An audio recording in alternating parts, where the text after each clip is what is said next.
Hello, welcome to my channel. I'm Elspeth, the painting healer. Today I'm going to be working on a portrait of Frida Kahlo. I know that there have been many books and movies and articles written on her and lots of merchandise. If you ever go to Mexico City, she's plastered on everything imaginable. And rightly so. A very beautiful woman and a very prolific artist in her own right. I don't think this is going to be a really easy read, but it could be. I hope that it comes really easily. And I went by the art supply store today and I'm going to try something new. This is liquid watercolor. I was looking for something like ink, and I have these rich colors, vibrant magenta, yellow, blue. Just for fun, I'm gonna start something completely different and try a new mode of painting just for Frida. So we'll see how that turns out. Anyway, it's a glorious day and I can still hear the cicadas and the crickets outside, so let's have a beautiful, relaxing time channeling the spirit of Frida Kahlo. I'll see you on the page.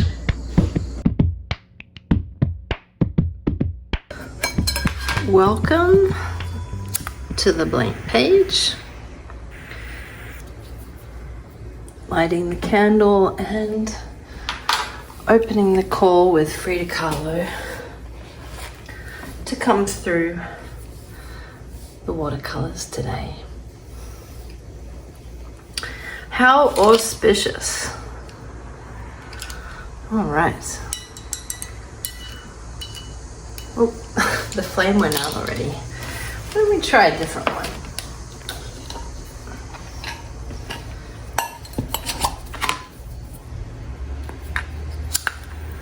Just about time to get some new candles. There we go.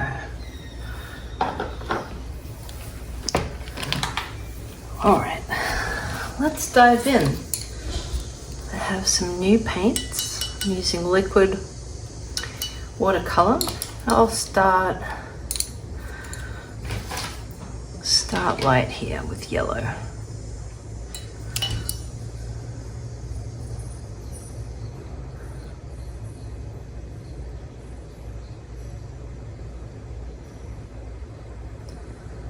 Okay. Oh, that candle is going out as well.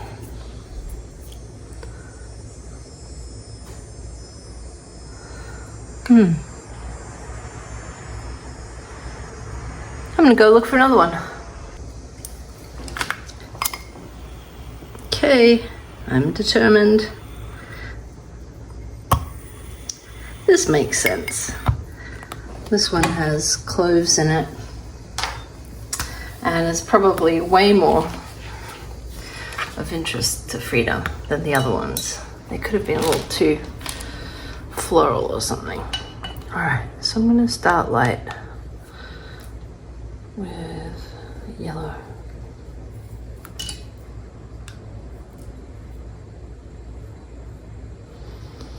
All right.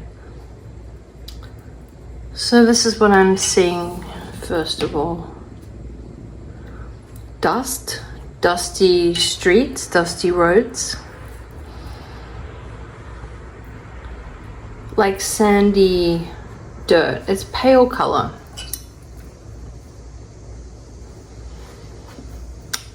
Bales of straw. I can hear like creaking carts. I can hear it's like a thwack of like a machete cutting spears of cactus.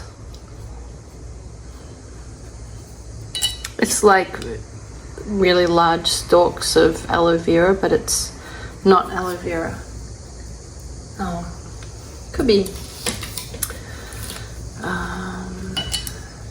yeah, just a very large cactus. I can hear the thwack, thwack, and the sort of fleshy sound of the blade cutting through with force. And it's like I can smell or sort of taste like a smoky, dusty. Again, the dust is sort of like a dirt road. And I quite like it from her perspective.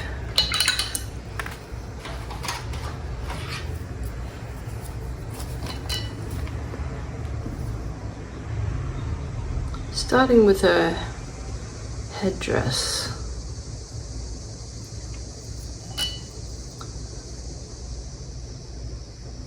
Seeing satin blue ribbon. And she's about 8 years old. She has long, thick, glossy hair, and she has a beautiful satin bow in her hair with ribbon. And I can feel the tug on her head of when her mum was pulling back her hair and combing it out.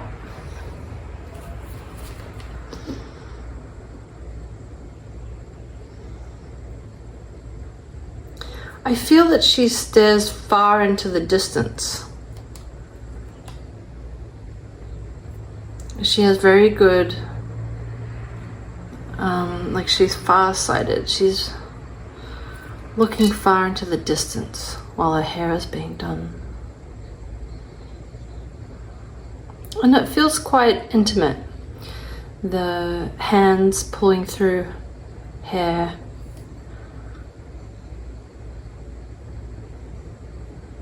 Like,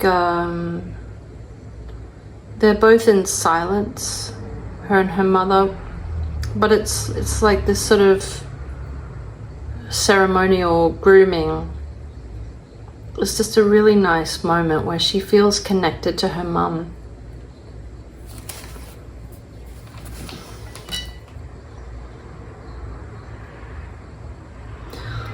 I can hear like cooking, like sizzling, and I can smell and taste the flavor of char, like charred vegetables, charred meat.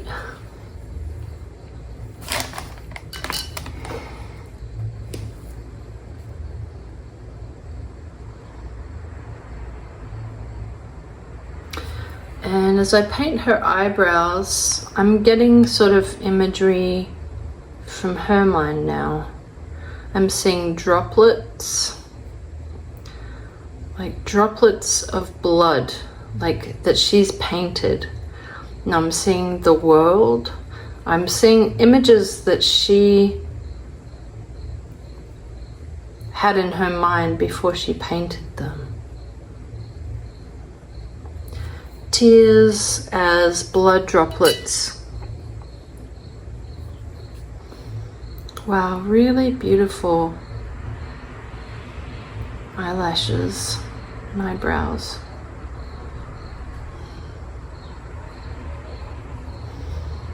Okay, I'm seeing roses. Beautiful, beautiful red, crimson, orange, russet roses. And she can feel them on her chest.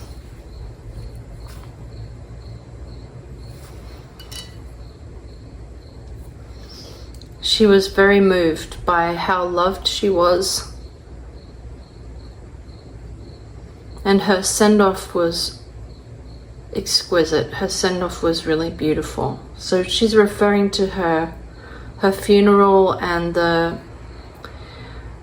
thought and the kindness and the love that was poured into her funeral. She can feel it.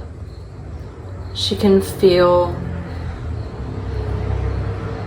Diego's heart. She can feel love from her community of artists. And she can feel the weight of these roses, even though, of course, she wasn't in her body at that moment. She can feel the weight of the roses. It's like a blanket of, it's like a padded quilt of beautiful fresh roses. And whoever picked them out, really, there was a lot of thought. Each and every person who chose flowers to lay on her in her casket, she can feel all of their love very sincerely, and she feels that her life was well lived.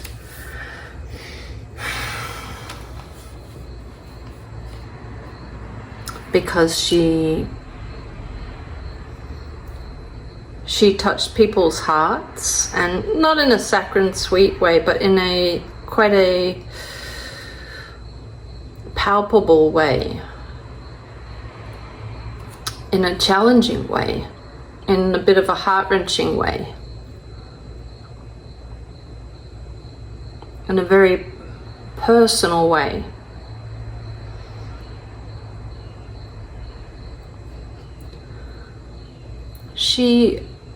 I can feel her feeling very zen when she's working on like a line.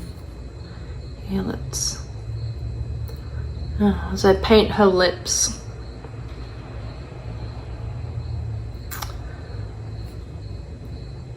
I'm seeing papaya, the fruit, and I can taste like tamarind and chili, all sorts of different chilies.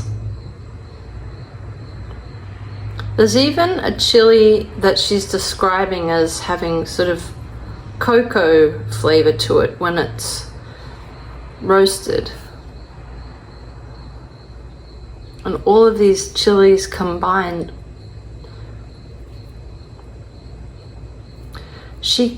when she tastes the flavors,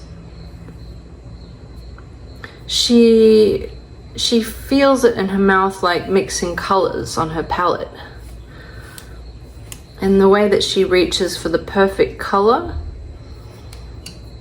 she's trying to emulate the exquisite flavors. She resonates with food. It really speaks to her soul. Well, she can also sort of feel the soul coming through food. So especially if it was a family member that cooked something, and it would take hours to cook, you know, just because of the time it took and the care, and the recipes were often just passed down verbally. Food was very important and ceremonial. I'm not saying that she herself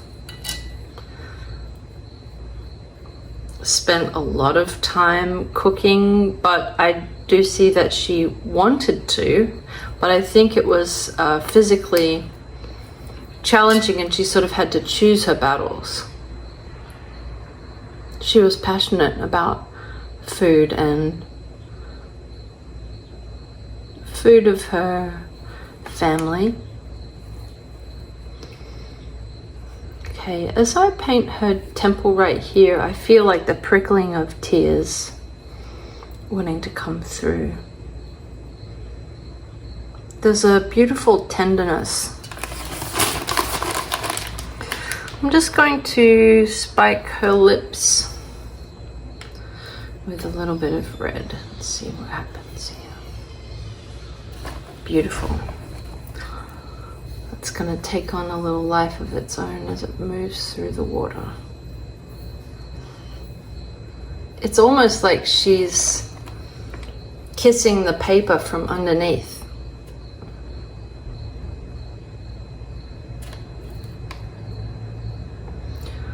A tender and passionate heart.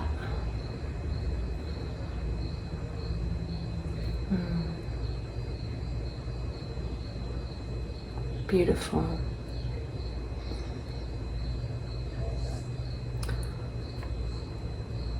Art was sacred to her,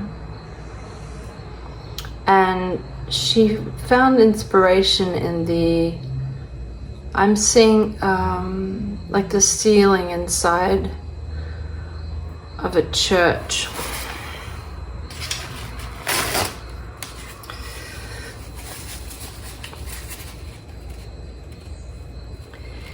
And how there was so much detail. Are they frescoes? Maybe. Whoops, getting a little out of hand with this. Crazy. And it was sort of like, you know, biblical comic books, I guess. Wow, that was quite intense. And I think it doesn't wipe off so easily. This is interesting. Definitely didn't mean for it to go that way. All right. Let's see. Let's go with this. That's funny. She's not smiling in this picture, really. But let's see if we can do a little damage control here. Get some white.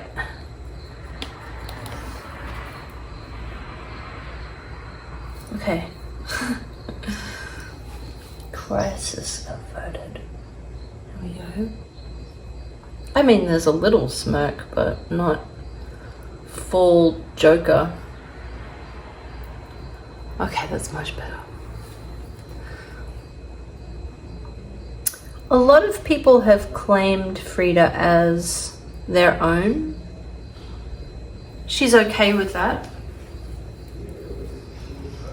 However, it's kind of amusing because she made such a point of living her life on her own terms.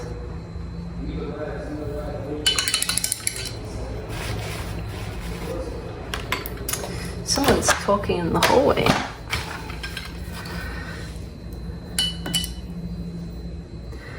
All right, now for the eyes, I'm going to dip in with a little bit of magenta. Absolutely beautiful, truthful eyes.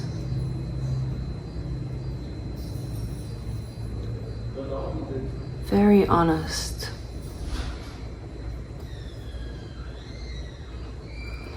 Her soul was brave and sort of requested intense contrast. And her soul wanted to grow and be jolted out of, I think that if she hadn't have had the tragic accident that she did, that caused her to be physically immobile for a long time and in such pain, I think she may have had a completely different life where she sort of sailed through, relying on her beauty, and could have been quite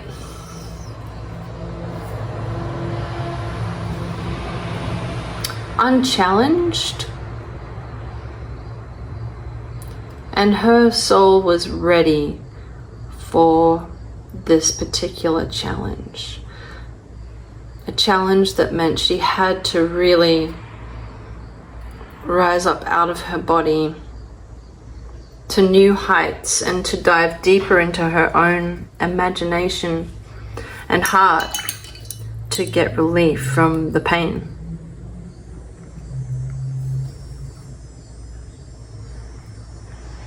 Okay, I just felt opium there.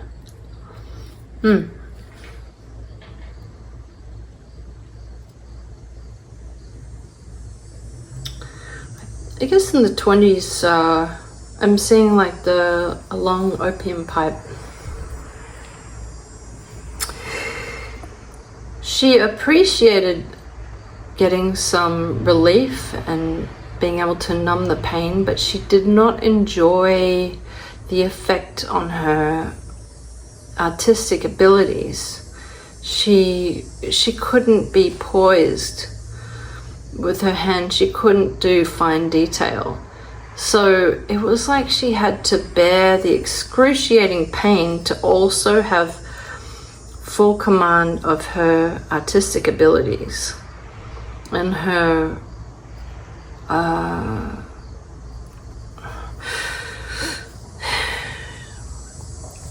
motor skills.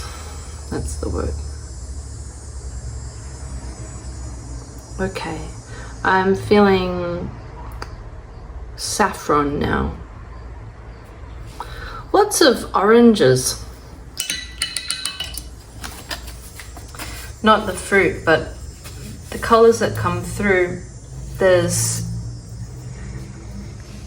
a lot of warm hues.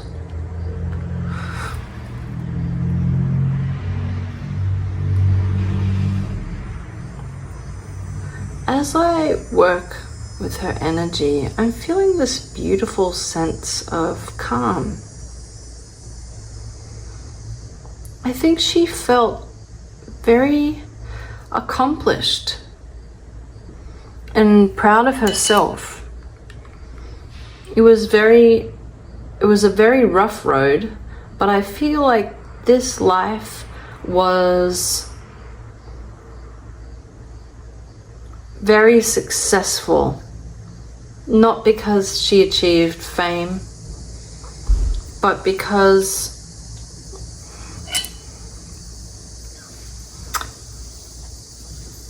I'm not actually sure how famous she managed to be during her life.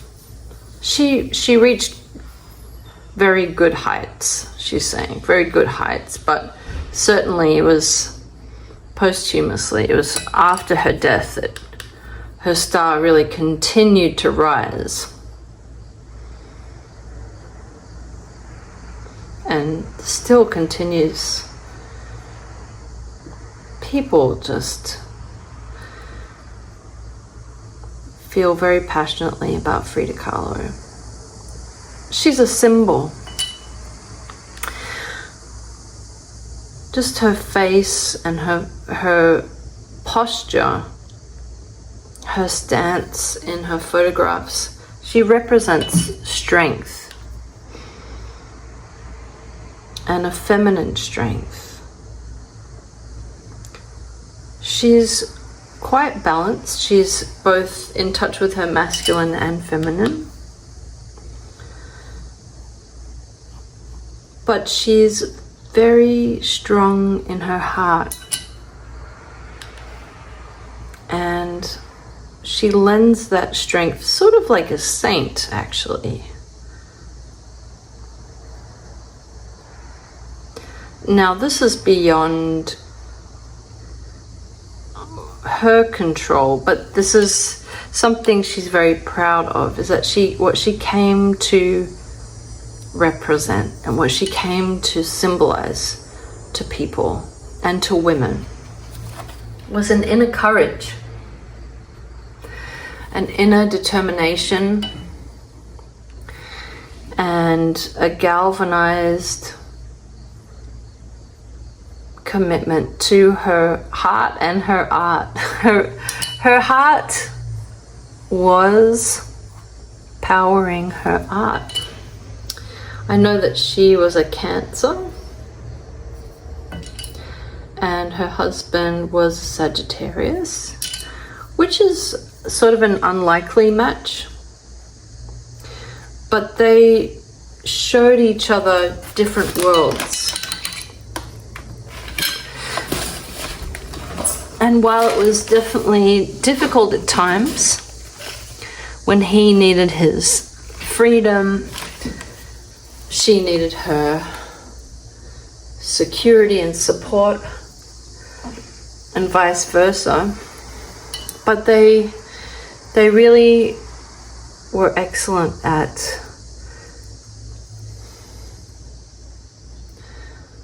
loving each other unconditionally. Not easily, but unconditionally. They grew each other.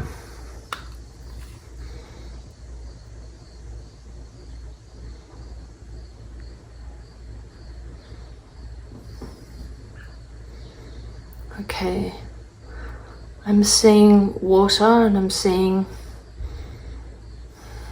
her hands, her arms, splashing water onto her face. Looks like from a wooden barrel, and she's draped in something similar to what she's wearing now actually, but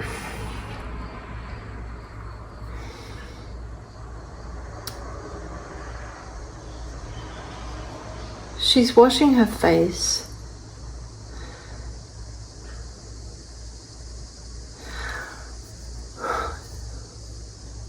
Feels like she's recovering from something emotional this time. And as she splashes the water onto her face, she's trying to wash away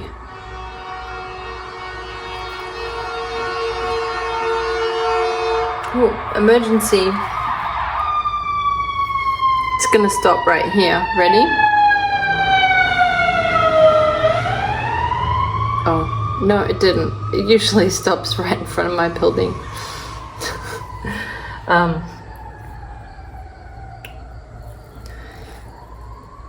This is about a relationship. This is a side piece relationship. And I see that while she was seeking more connection and nourishment and fulfillment, she's also feeling a bit discombobulated.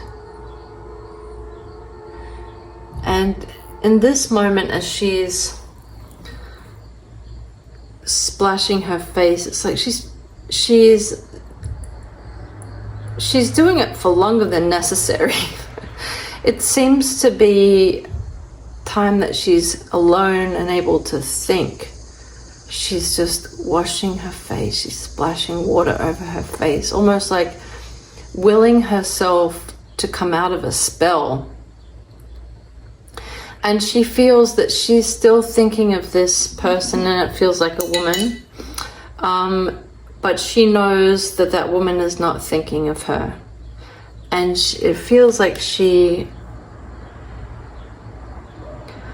wishing herself out of this situation, out of this memory. She can't stop feeling her feelings. And she wished that it would just be over, her feelings. She's really exhausted by her own feelings. It's not that this person was the love of her life, or, you know, it's just that she felt an emotional connection that she can't seem to forget, and it's inconvenient. It's not necessarily requited, but sometimes it feels like it is. And she's sort of the one running the games, but she can't really solve it. It feels burdensome.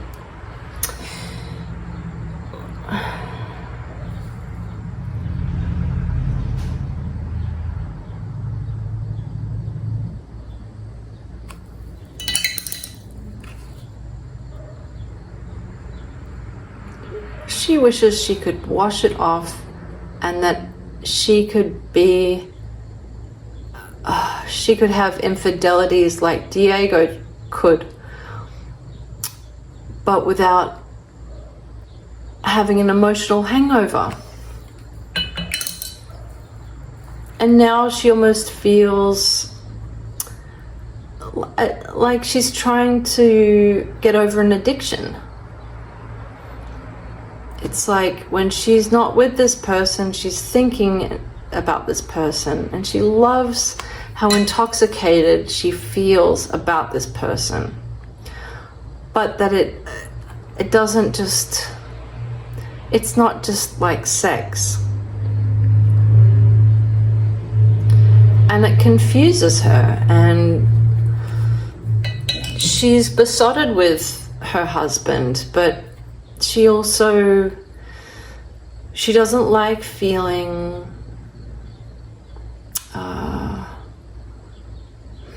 well, she knows that he has dalliances with other women, and she doesn't want to limit him or, you know, control him, but she also doesn't want to feel left behind. And it sort of feels like in taking matters into her own hand, she sort of, it's not that she took it too far, but it just, she doesn't know where she starts and the other person ends when it comes to relationships. And so it feels like she's isolating in this moment and trying to sort of regain control. And it feels like she has a lot of, not just, well, the physical pain causes her psychological pain as well. It's depressing. It's very depressing. And I feel that she has bouts of depression. And her cure, her salve, is when she's painting. Then she can be as depressed as she wants to, and she feels guided by her spirit guides. She really does feel sort of like in a trance. She's very shamanic in that way. This is her zone where she can be alone but feel surrounded by support and unconditional love.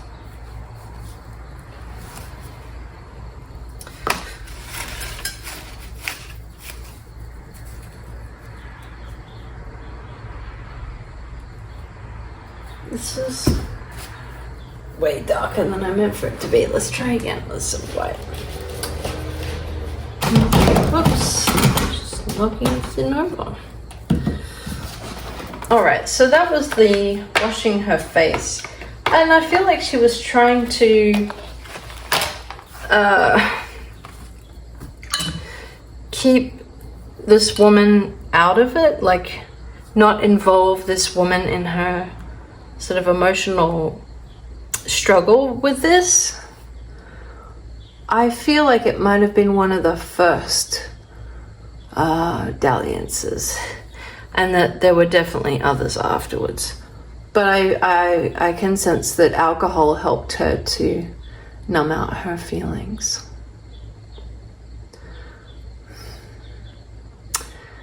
You know, it's more just sort of the confusion. She would have these sort of bursts of passion, but then she sort of felt alone in it.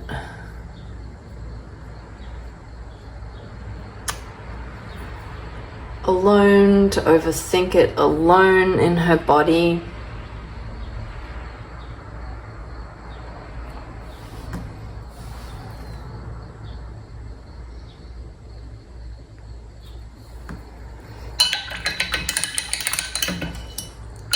Okay, I think I'm actually going to use some orange from my other paints here. So it's not all going to be that I just feel drawn to be mixing right now.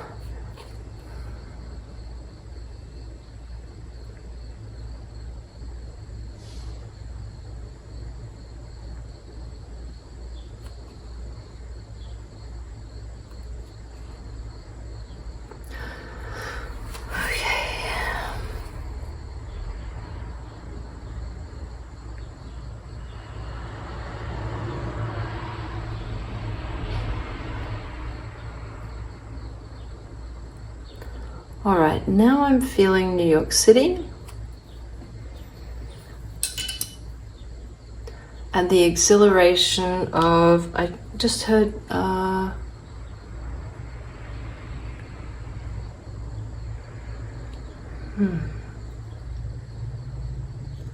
she's mesmerized by the reflective steel, and she's seeing, it just feels very blue. The air feels milky and it feels fresh.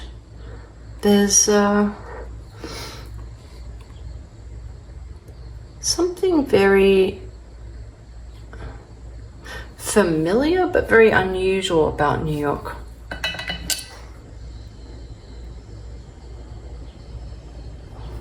Okay, I'm gonna, let's see. I feel like she's getting friends. She's actually seeing how she didn't realize how popular she was. She's receiving a really warm reception here. And I think there might be a little bit of rivalry or beginnings of resentments here from Diego, but he was usually the star of the show, but people are really quite taken by her, and she can feel it, like people are infatuated, and she loves it. She loves it. This is a new dimension to her life. Like, she just opened a door in the ceiling to find a new room in the attic, and it's really sort of lit her up a little bit.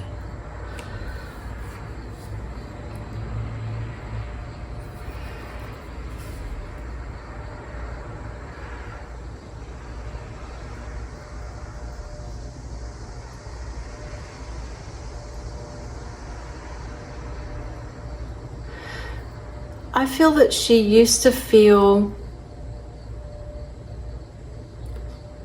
frustration about being misunderstood until she took it upon herself to explain who she is in greater detail in her artwork. She could feel something changing. First of all, there was an absence. The more she dove sort of headfirst into her painting practice, the less she expected or needed from anyone else. And it made her very attractive.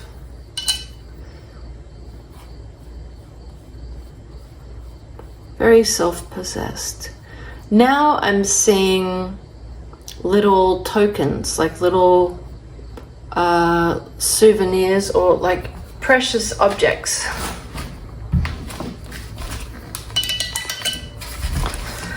Let's make sure her lips are on purpose here. There's something very cosmopolitan about her that she could understand in New York.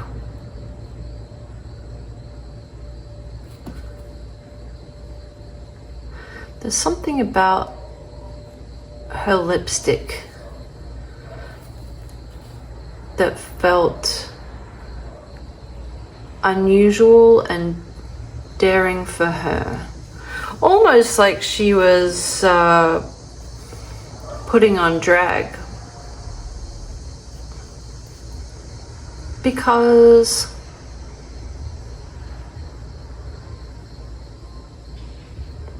she wasn't overtly feminine, but this felt like a pronouncement of like, I'm here. And not for the pleasure of an audience, but as a self-possessed statement. Sort of like Queen Elizabeth I.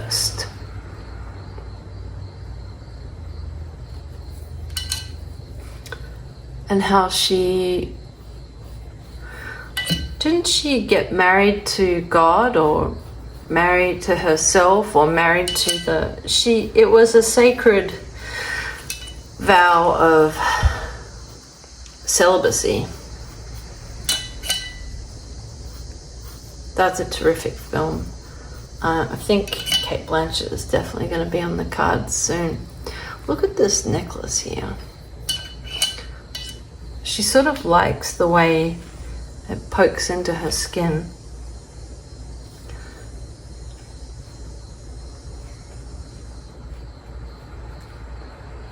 She enjoys the different textures on her skin. It keeps her in her body. It can be hard to stay in her body because of the pain and the depression and trauma that comes with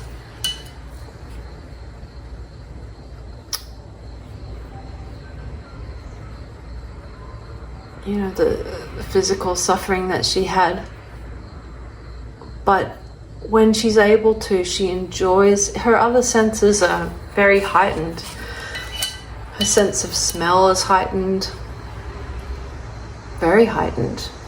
I'm actually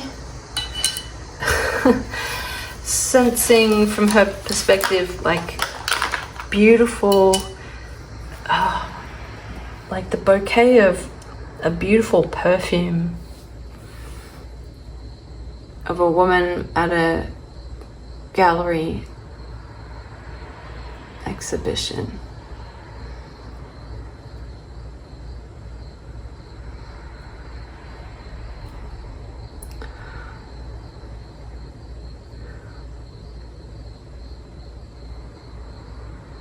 She's very romantic, and I don't think in the way that she sort of demonstrates her love with flashy gestures, but when she falls for someone, it's very romantic and it's passionate and it's very heartfelt. And unfortunately, it makes her very vulnerable to crying. Crying is one of her closest friends here. She's not a pushover by any means, and she keeps her feelings private, but she feels very deeply. And when she's able to paint her feelings, it empowers her because it almost acts as like a disguise, and it helps her to the amount of time that it takes to do the painstaking detail allows her the time to process her feelings and reframe it in a very philosophical and logical way. She's able to give a narrative to her feelings. This feels very powerful for her. because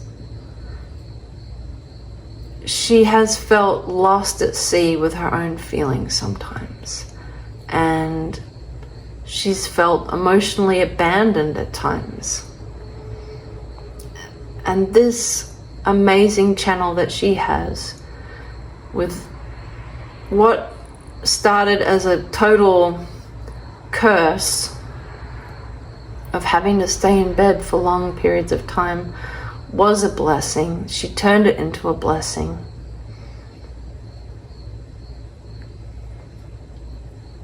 And she helped to redirect the pain and the solitude into her sacred time with God and her learning. This was her time of learning. Very, very humbling. In this regard, her painting was her spiritual practice, and she practiced it like a monk.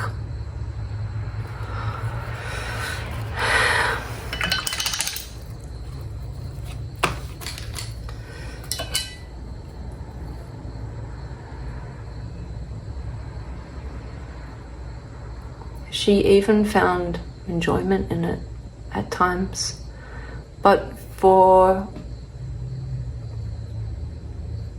many days in her life, this was a coping mechanism.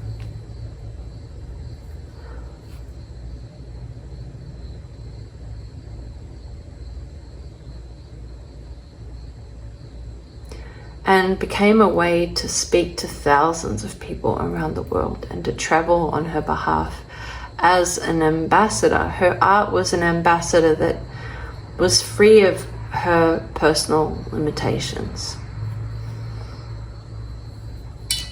She loved that her art had its own journey. All right, let's go right in with some blue. Punctuate here.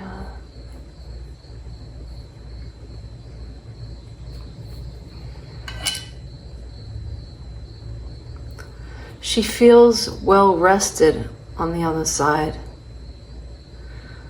She's younger, she's about 26, and she's strong. She's strong as a horse, she says. She could climb trees if she wanted to. I mean, she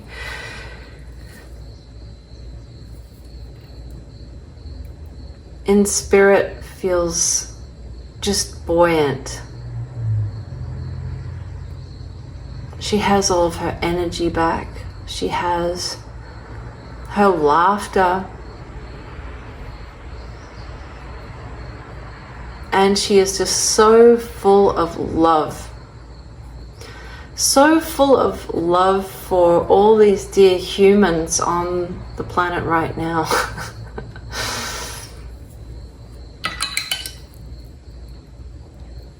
She loves her people.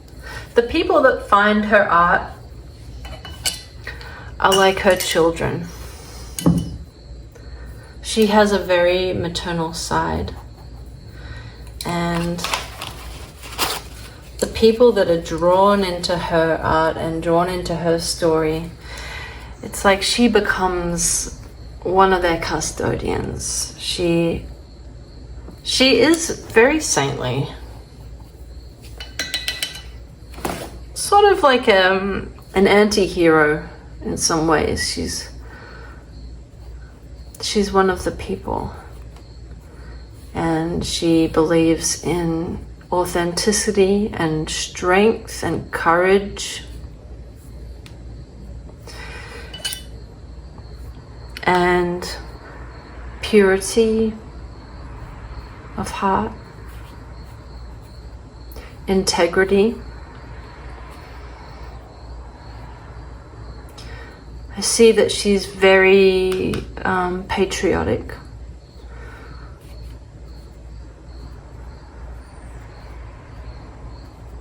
And she loves her country.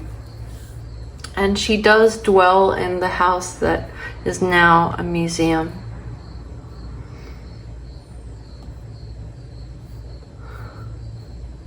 But there's a part of her in all of her paintings that continue to travel the world and greet people face to face with her presence.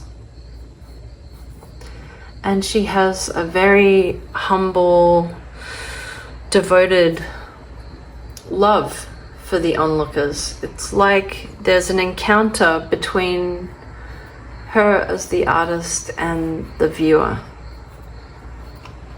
And most people can feel it. There's a lot of people that are not very attuned and are just sort of looking at her work in a commercial sense. But even those people, if they spend a few minutes looking at her artwork, their energy is impacted and transformed to feel her heart right there, still there, beating strongly in the paint.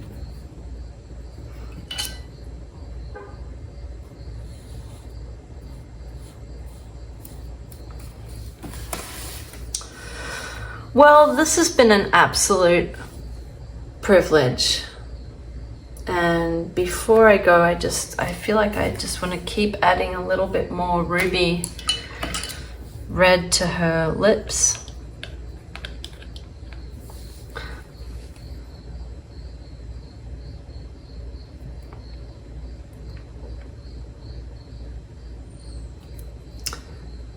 And I'm feeling her serenity right now. It's like she went through the surf. And although it was with intention, it was still very strenuous. And she did it, and she achieved what she wanted to achieve and so much more. And so she's sort of like a queen, admiring her work, presiding over the people, holding the vision of the best version of people. She's full of love, and she feels very accomplished in the completion of this journey.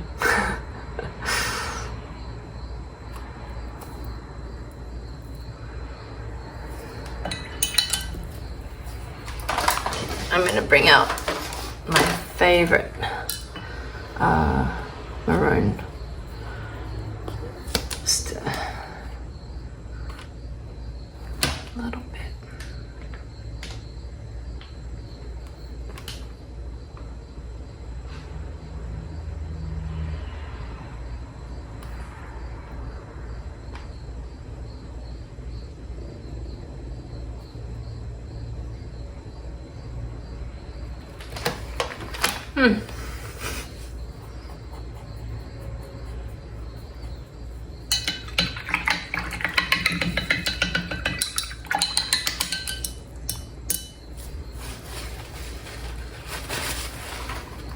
The paint really does take on a life of its own sometimes. Got to sort of train it back.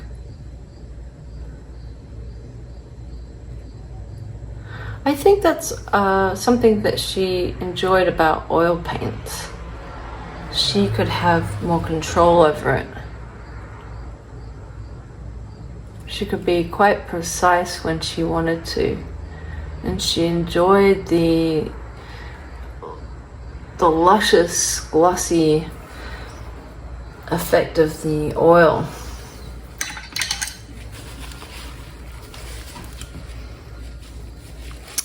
All right, my loves, I'm going to leave it here to dry. And then of course I'm going to come back to this one. And I'm just going to put a little speck of turquoise in her eyes here. So beautiful. I'm going to let this dry and do several layers to bring her to life on this page. Thank you so much for watching and for being part of this weird and wonderful journey we're on. Painting portraits and getting psychic messages in the process. It's really fun. And by the way, I am pretty sure that Frida Kahlo had a lot of psychic visions too. Look at those wise eyes. All right, sending you lots of love and health and hope and well-being into your day today. I'll see you soon. Bye.